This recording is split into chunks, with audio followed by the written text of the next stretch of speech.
Welcome back. This video is about document chunking, the step that makes or breaks retrieval quality. Let's get into it. Same vector database, same embedding model, same query. What's the PTO rollover limit? One of these is useful, one is half a sentence. The only difference is how the documents were split before they were stored. That's chunking, and it determines retrieval quality before a single query runs. So, what is a chunk exactly? A chunk is a piece of a document. Take a 42-page employee handbook. You can't embed the whole thing as one vector. Instead, you break it into smaller segments. Each segment becomes its own entry in the database. And that matters for three reasons. The database retrieves whole chunks. It can't stitch two together.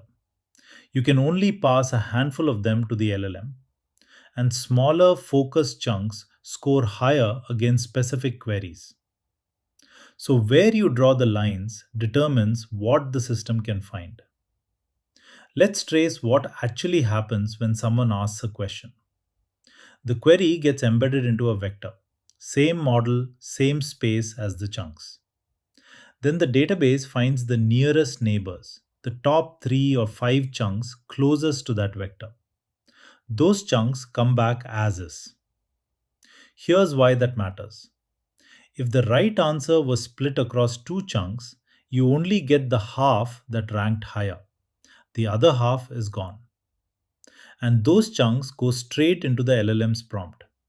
You can only fit a handful, so each one needs to carry its weight. This is exactly why chunking decisions matter. They shape what retrieval can find.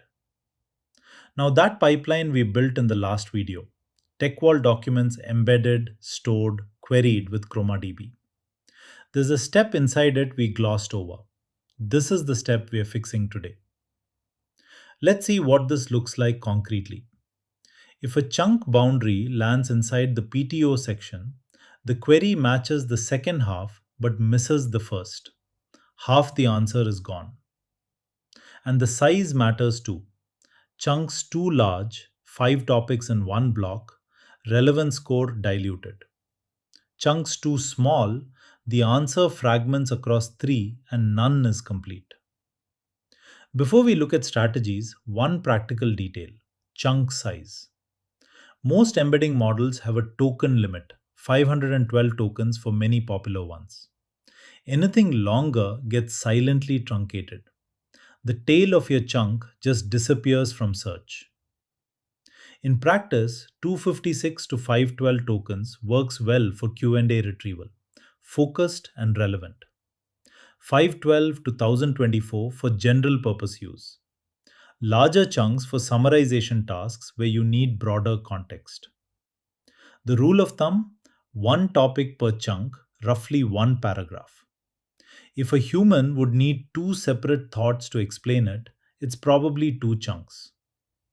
Now let's dive into the strategies. First strategy: fixed size chunking. Split the text every n characters. One parameter, chunk size. It's the simplest approach, and for some use cases, that simplicity is fine. Structured data, logs, tables, things without natural language flow. But on narrative documents, it slices through sentences and paragraphs without mercy. The chunk ends wherever the character count hits the limit, not where the thought ends. Fast and predictable, but you pay for it in quality. Let's see what the code looks like. The implementation is few lines. A sliding window walks through the text, start to end, append, advance. The overlap parameter slides it back slightly so consecutive chunks share a little context at the boundary. We'll come back to why that matters. Store in ChromaDB the same way as video 2. The only thing that changed is the chunking step. Second strategy: recursive chunking. Instead of a fixed character count, you define a list of separators in priority order. Try paragraph breaks first. If a chunk is still too large, split on line breaks. Still too big? Sentence boundaries. Last resort, character count. The result? Chunks that align with natural language structure. Paragraphs stay whole, sentences stay intact. The loop tries each separator in order. Paragraph break first. Build up the current chunk until the next piece would overflow. Append, reset, continue. If no separator fits, fall through to character splitting. 24 chunks instead of 31. Larger on average, but each one is a complete thought. Third strategy, semantic chunking.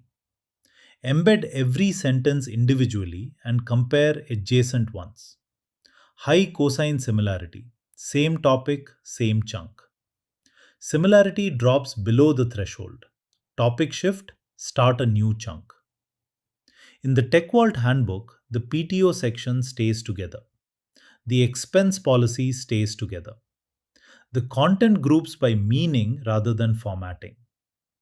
The cost, you're embedding every sentence before storing anything. Slower.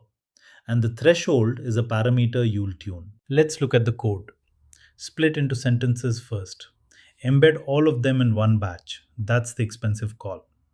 Walk through pairs. Similarity below zero point 0.7 fires a boundary. Otherwise, keep accumulating.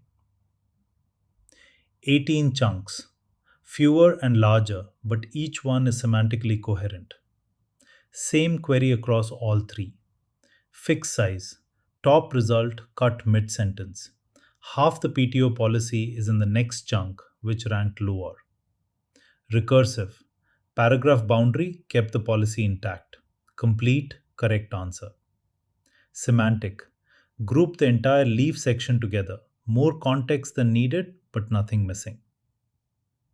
The database didn't change. The embedding model didn't change. The query didn't change.